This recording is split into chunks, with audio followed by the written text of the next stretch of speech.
سلام خدمت دوستان عزیز. با یک جفر دیگه ای که درمان سستی تنبلی محمد رضا چیست.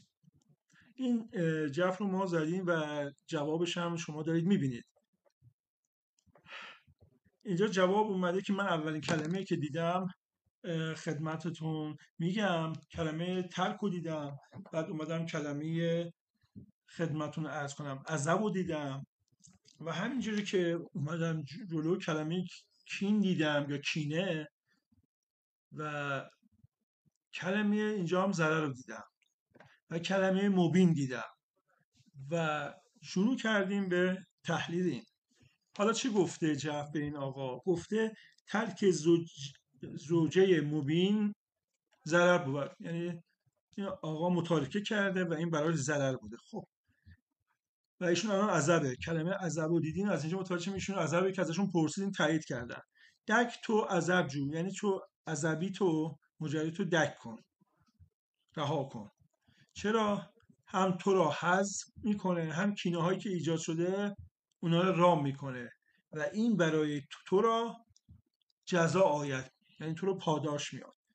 حالا نکته ای که هست اینجا که من بیشتر حالا میخواستم اینو بگم، ما با این دوستان صحبت میکردیم، گفتیم که بذار من برم اسم بچه ها چیه و اینا برای آینده، یا اسم خانمی که میخواد ازدواج کنی باش چی هست، اسمایی که داشتیم میگفتیم.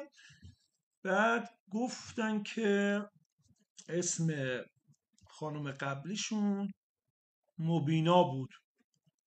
بعد من دیدم که بله ما اینجا مبین داشتیم که همون اول مبین رو من استنتاق کرده بودم و قشنگ کامل در میاد ترک زوجه مبینا ضرر بود، که بنده اصلا اسم این خانم اصلا نمیدونستم و خیلی جالب بود که جف بدون اینکه ما اسم اون بنده خدا رو بخوایم آشکار کرده بود که اسم اون خانم مبینا بوده و نیز برای درمان سستی این آقا پیشنهادش این بود که ایشون متأهل بشه و این باعث میشه که کینه‌هایی که تو وجودش هست از بین بره و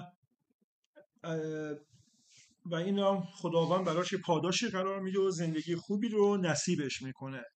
تا جفت دیگر، بدرود.